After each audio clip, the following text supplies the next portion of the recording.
Welcome back to Echoes of Anne, where history isn't just told, it is felt. If you are new here, please hit the like button, subscribe, and turn on notifications because stories like this, you won't hear them in your storybooks.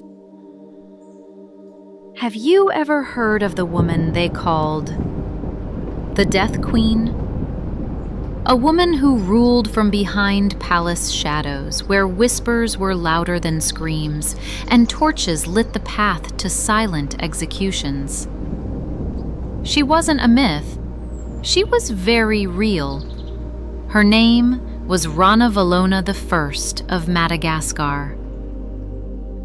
They called her the Mad Queen. They said her smile could bring death, and her silence was even worse.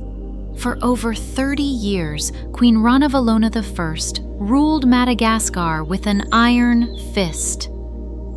She didn't just command power, she became fear itself. But behind her cruelty lay a story of betrayal, survival, and a nation's desperate fight for independence.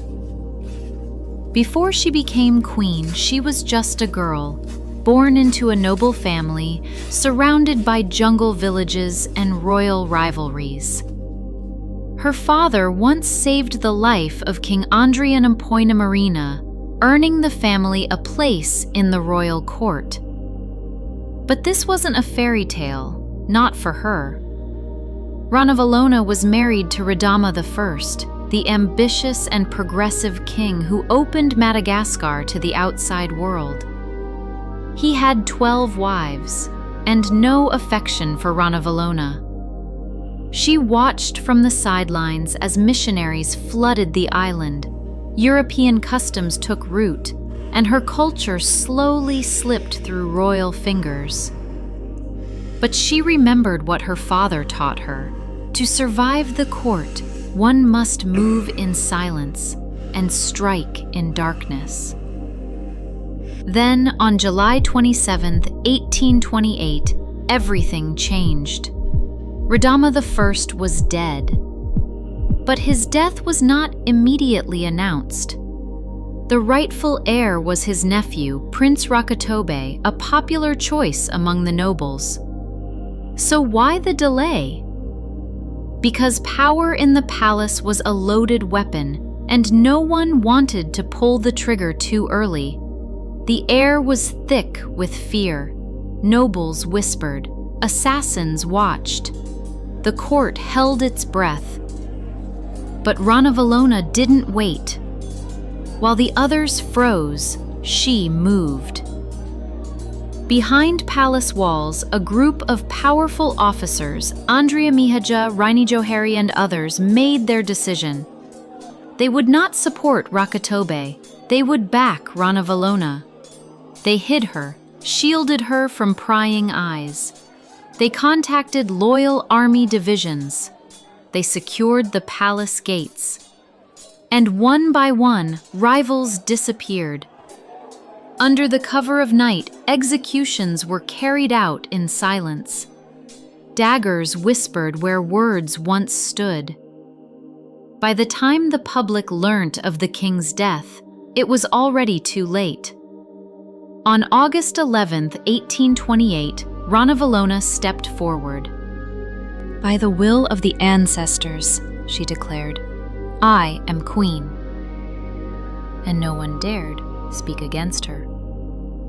Under Ranavalona's rule, justice took a deadly form. Accused of a crime? You didn't get a trial. You got a tungena ordeal, a poison test. You were forced to swallow a toxic mixture from the tungena nut. If you vomited the 3 chicken skins it was served with, you were innocent. If not, you died, either from the poison or the blade that followed. Her reign began not with celebration, but with cleansing. Christian converts were hunted, foreigners were watched, expelled, or executed. Loyalists to Radama's reforms were silenced. She restored traditional rituals and proclaimed herself the guardian of Malagasy identity. But at what cost? Ranavalona reigned with iron rituals and fire punishment. Enemies were pushed off cliffs. Suspected traitors drank poison in public trials. And every decision was justified as the will of the ancestors. It's estimated that 100,000 people died this way during her reign. The jungle floor was fed with the blood of the innocent and the guilty. Ranavalona's cruelty wasn't random. She ruled with terror, but with purpose. Madagascar was surrounded by foreign powers: France, Britain, missionaries, spies, traders, colonizers. She built an empire of fear to keep them at bay. She expanded her army. She forced thousands into hard labor. She built massive roads and fortresses. At times, her construction projects cost 20,000 lives per mile. But it worked. While much of Africa fell to colonialism in the 1800s, Ranavalona kept Madagascar independent for over 30 years, at a terrible price. Behind the throne, behind the crown, behind the fire, there was still a woman who'd been ignored, dismissed, and nearly erased from history. A woman whose own husband never loved her, whose power came not from kindness, but from fear. She isolated herself. She trusted no one. The people wept in silence. And yet, they obeyed, because to disobey meant death. By the time she died in 1861, it's estimated that over 1 million people had perished under her reign, from executions, slavery, and war. When Queen Ranavalona finally passed away, the island exhaled. Her son took power and quickly reversed many of her laws. Foreign missionaries returned. Christianity was reintroduced. France gained influence.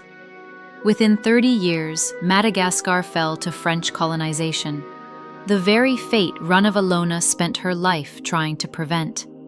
She ruled with terror, but she kept her island free. So, who was Queen Ranavalona I? Was she a ruthless tyrant, drenched in blood and fear?